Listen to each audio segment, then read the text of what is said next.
Conversaciones filosóficas por WIS Estéreo.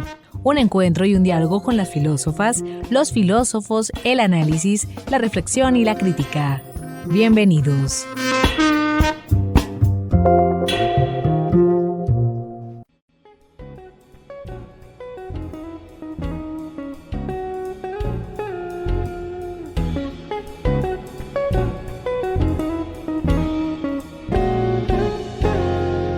Amables oyentes, bienvenidos a Conversaciones Filosóficas desde la Escuela de Filosofía de la Universidad Industrial de Santander. Un espacio de encuentro, de análisis y de diálogo, con las filósofas, los filósofos, la reflexión y la crítica. Les habla Hernando Arias Niño, estudiante de Filosofía UIS, quien les acompañará en este espacio institucional de la Escuela de Filosofía, en el cual abordaremos problemas, autoras y autores de la filosofía. Sean ustedes bienvenidos a nuestro espacio.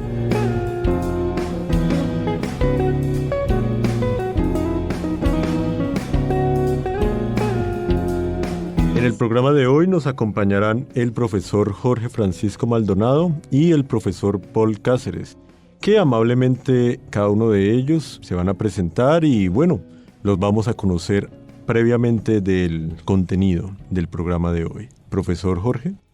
Buenas tardes, audiencia, ¿cómo han estado? Espero que ya superando esta ola de calor que vivimos.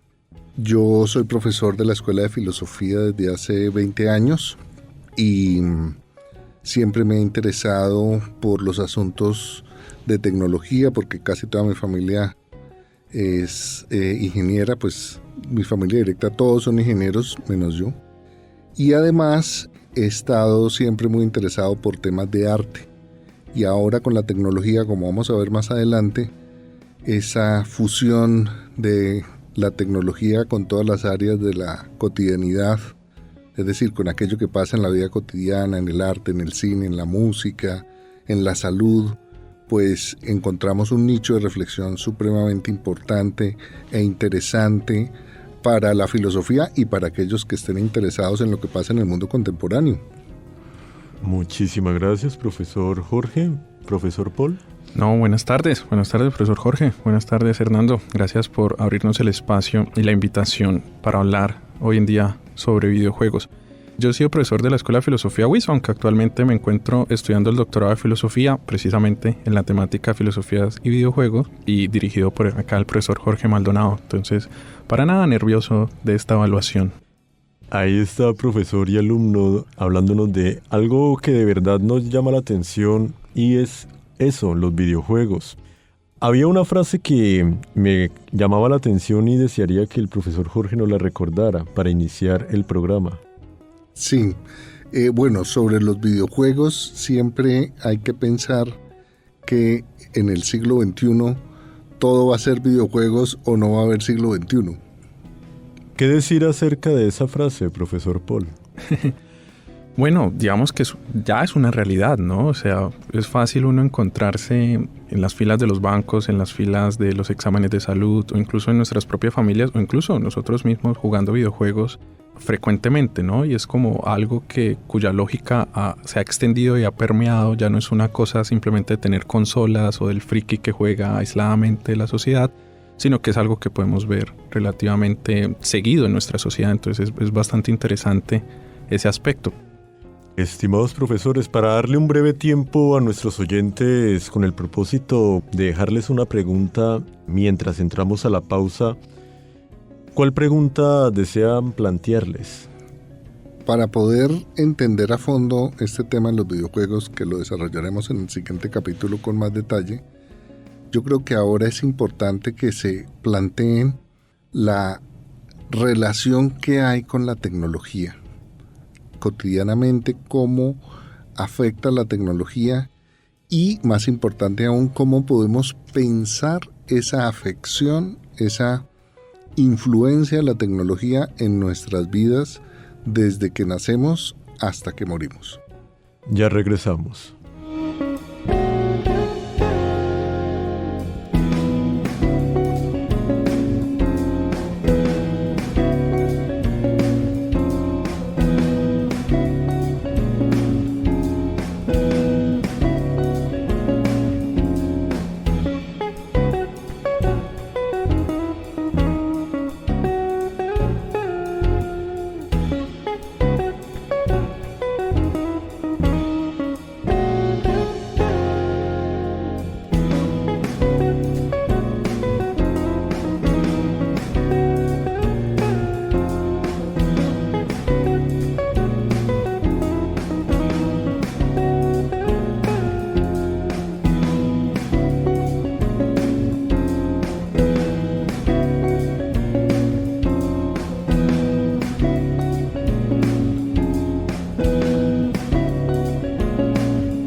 Amables oyentes, están en sintonía los 96.9 MHz WIS Estéreo, la voz de la universidad. En este su espacio, conversaciones filosóficas desde la Escuela de Filosofía WIS.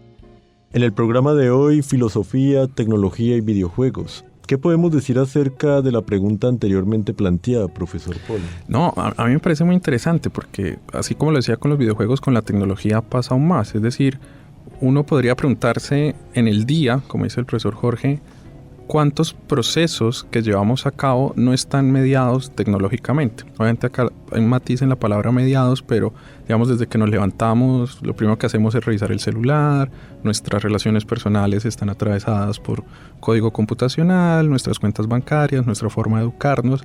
Entonces hay como una omnipresencia de la tecnología digital, pero al mismo tiempo no hay una reflexión acerca del lugar o la importancia de esa tecnología, que creo que es a lo que apunta Jorge, y es, bueno, si está tan presente en nuestras vidas, ¿por qué simplemente la ocultamos, ¿no? Aunque eso es algo que normalmente hacemos como sociedad, ¿no? O sea, como ocultar ciertos procesos que sirven para nuestra cotidianidad, ¿no? Por ejemplo, voy a hacer un ejemplo que me gusta mucho, y es cuando jalamos la cadena del baño, pues nunca nos preguntamos sobre las tuberías o toda la estructura que se necesita para que esos desechos lleguen a un buen fin. Entonces yo no sé si el profesor Jorge estaba pensando en eso, pero me parece que esa omnipresencia de la tecnología digital, y precisamente por ser tecnología digital, está abarcando cada vez más espacios, más procedimientos, más procesos y más campos que creo que todavía no somos conscientes de ello.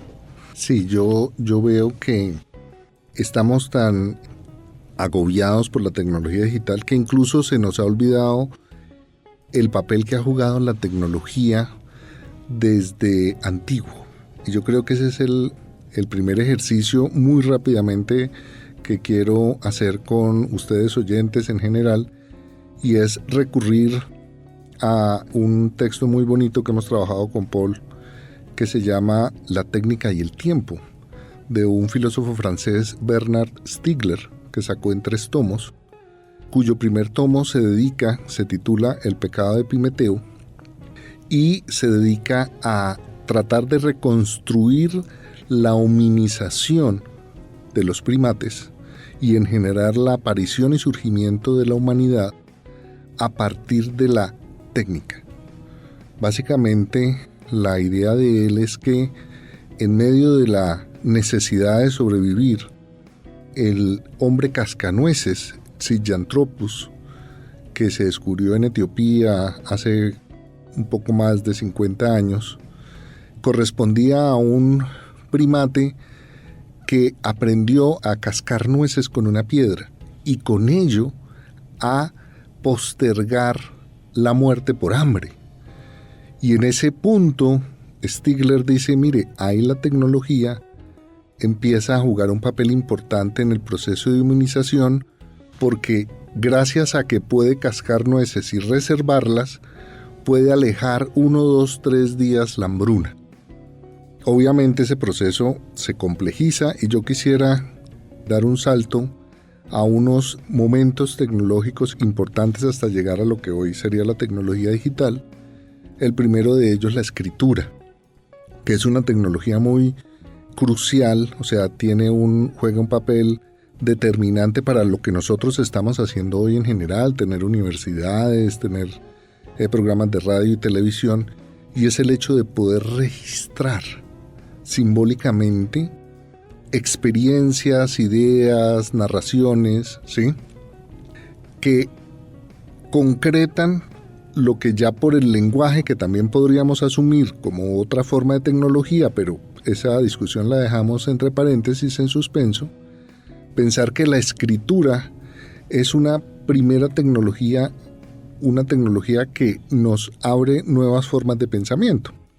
Es decir, cuando escribimos podemos empezar a pensar cosas distintas a las que pensaríamos si no escribiéramos. Esa es una discusión, le dejo a los oyentes la inquietud, que desarrolla Marshall McLuhan, que desarrolla Walter Ong, que desarrolla Eric Havelock, que desarrollan otros antropólogos a mediados del siglo XX. Y después, como el mismo Marshall McLuhan lo menciona, aparece la imprenta. Entonces es otra tecnología a la que nosotros estamos habituados. nos llegan panfletos, papeles, todo el internet es en letra imprenta, esos tipos que se inventaron por allá en el siglo XIV y que se desarrollan en el siglo XV y que nos parecen obvios, o sea, como natural, uno o escribe a mano o está en letra impresa por una impresora, ¿sí? Pero realmente ha sido muy largo el camino y perdemos de vista los cambios radicales que surgen en nuestra vida cotidiana.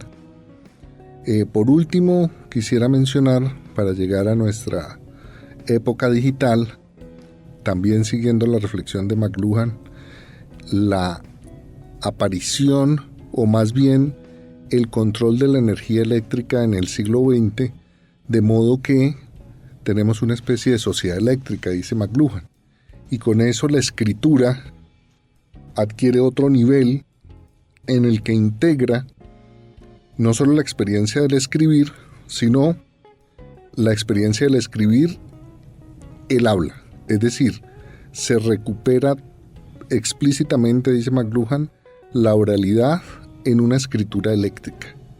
Entonces, ya justo antes de la tecnología digital, tenemos todo un espacio de posibilidades tecnológicas que, por ejemplo, la radio, dice él, es un medio fundamental porque está basado en una sociedad que sabe escribir, que sabe obviamente leer, pero que recupera el habla y la transmite a través de los aires, porque eso no se hubiera logrado sin un desarrollo científico puesto en libros, con ecuaciones electromagnéticas, desarrollos en metales, en fin, muchas otras tecnologías que llevan a cosas como la radio, como la televisión y como el cine, que son los medios de comunicación iniciales eléctricos del siglo XX y que son las formas tecnológicas justo antes de la llegada de la tecnología digital. Entonces, eso para nosotros ahora es muy obvio. Todos están escuchando su podcast, lo descargan, lo escuchan en el celular, pero todo el bagaje cultural, todo el bagaje tecnológico, pues hay que por lo menos, si no conocerlo a fondo, sí tener conciencia de que es mucho más que los poquitos 100 años que llevó el siglo XX. A mí me parece muy bonita esa tesis que tú traes a colisión, Jorge, sobre todo a partir de la reflexión de Stigler, y es esa idea de que pues, la tecnología no es algo tan ajeno a nosotros, ¿no? O sea, como ciertas corrientes de filosofía a veces quisieran hacer ver, ¿no? Como que en la naturaleza humana realmente la tecnología debería eliminarse porque es algo lo contrario a la naturaleza. Normalmente incluso se pone en esa dicotomía entre naturaleza y tecnología, entre lo natural y lo artificial.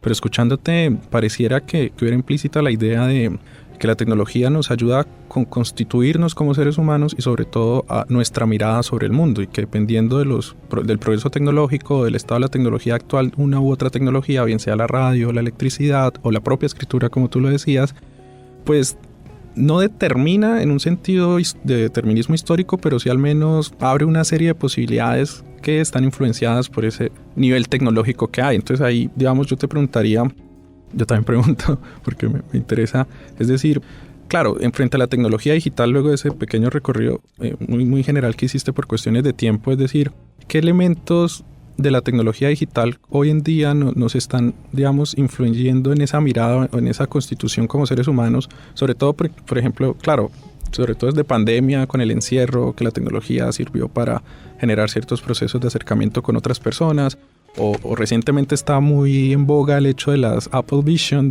realmente del aumento de la realidad virtual, y vemos estos memes, estas imágenes de personas en cafeterías con estas gafas. Entonces, claro, hay como todo también un temor de que esa tecnología digital va a desnaturalizar lo que es el ser humano. Y también porque tú tienes una ventaja, muchas ventajas sobre nosotros, pero una es que tú viviste ese tránsito también, ¿no? O sea, tú estuviste en el apogeo de la computación y, digamos, como en ese límite, y conoces un mundo, digamos, previo a la tecnología digital. Tampoco crean que es tan viejo, es muy joven, era un niño, pero es eso, ¿no? Como que puedes ver ese mundo, ¿no? Como lo que decías tal vez hoy, previamente estábamos en clase de, claro, para un niño hoy en día sería muy difícil imaginarse un mundo sin celular, ¿no? Entonces, como, ¿qué elementos creerías que la tecnología digital ayudan a constituir esa mirada sobre el mundo de nosotros hoy en día? y qué se debe tener en cuenta para un análisis filosófico de la tecnología también, ¿no? O sea, ¿por qué también la filosofía abordaría esos problemas cuando ya dentro de la filosofía hay corrientes como que tienen una visión muy, muy negativa de la tecnología como la culpable de todos los males, ¿no? A mí me surgieron esas dos preguntas escuchándote, para que vean que esto no es guionizado, ¿no, Fernando? Esto es natural, totalmente. Pero hablando de ese mismo tránsito, claro, el profesor, digamos, Jorge, pasó de ese tiempo de los 90. Analógico. 90, y vivió ese salto también a los 2000, a todo el boom que hubo en ese tiempo. También surgieron miedos en ese momento por, esa propaganda de Apple, ¿qué tal? Y pues, ¿cómo entenderlo ya no como esa propaganda de Apple de aquellos tiempos, sino con hoy en día, con tantos avances? ¿Hay o no hay que tener miedo ante ello?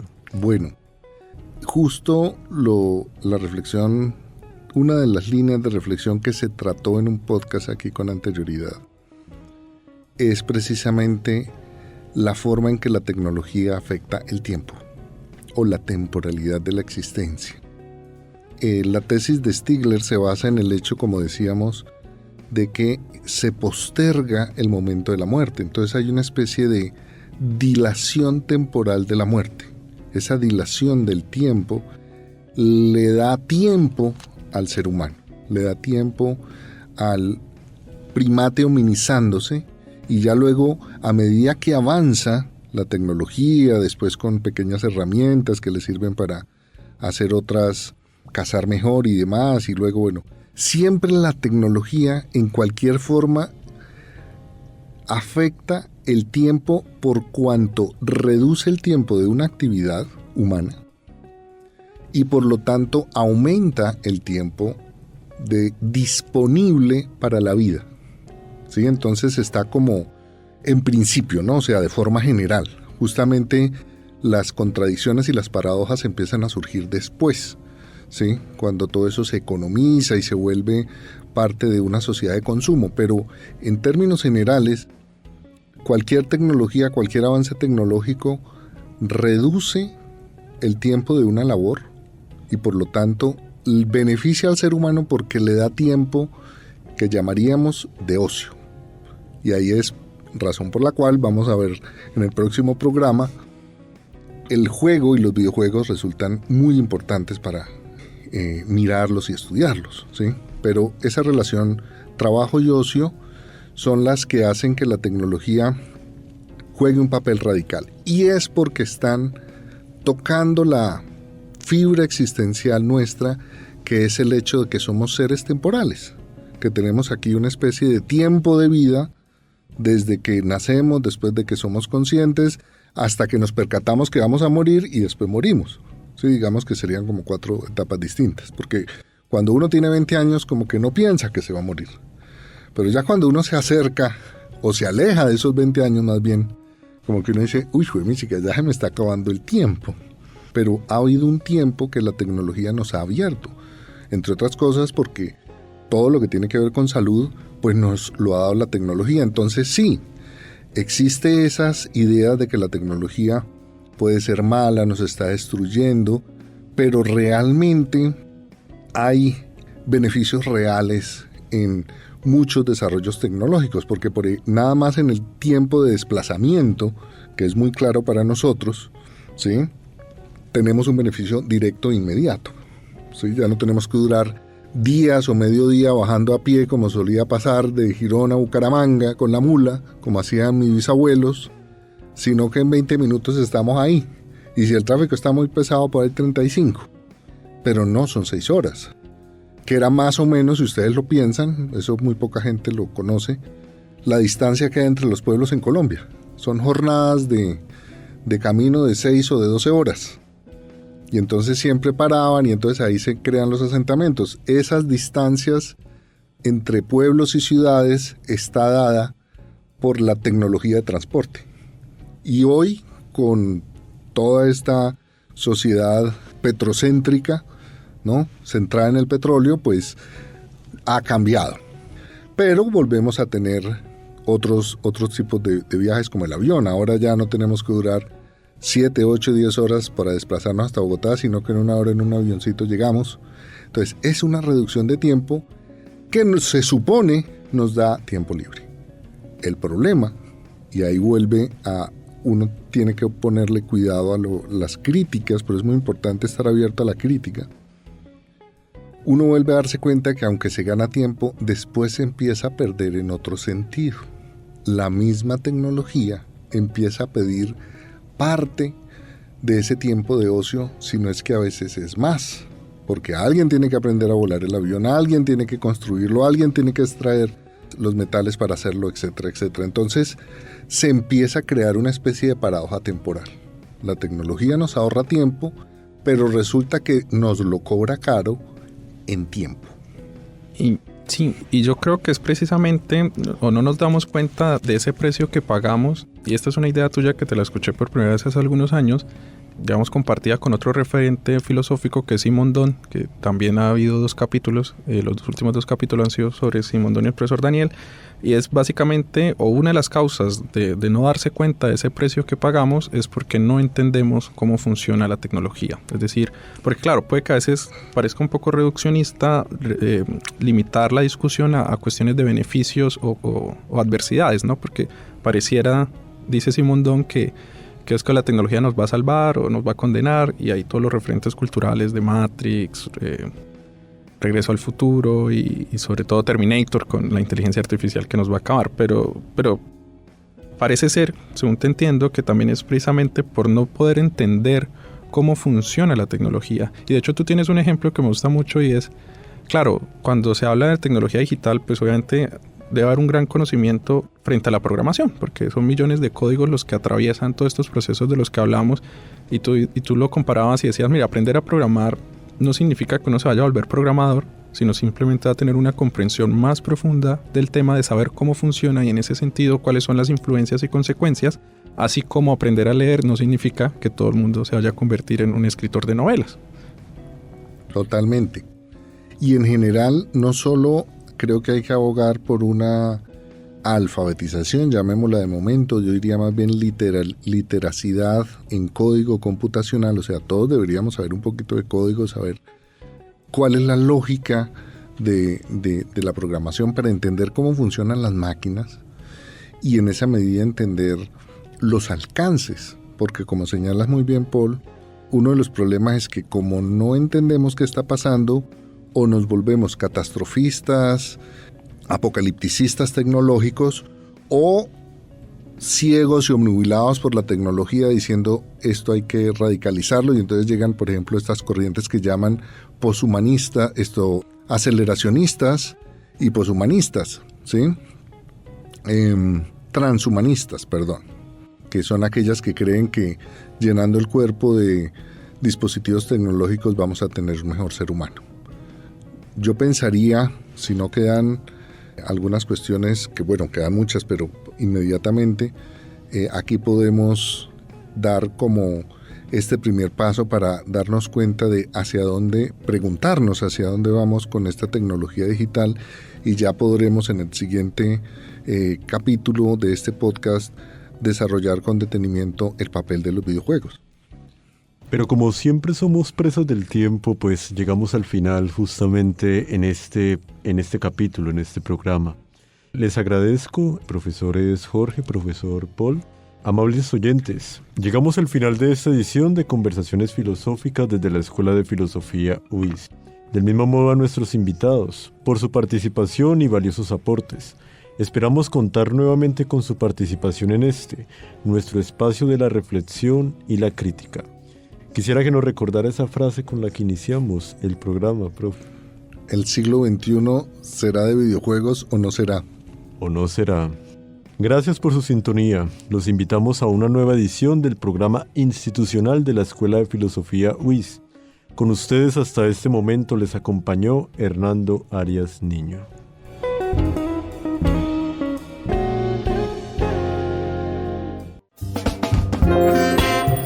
Emisora UIS presentó Conversaciones Filosóficas, espacio radial institucional de la Escuela de Filosofía UIS. Sintonícenos todos los lunes a las 11:30 am en los 96.9 MHz, UIS Estéreo, la voz de la universidad.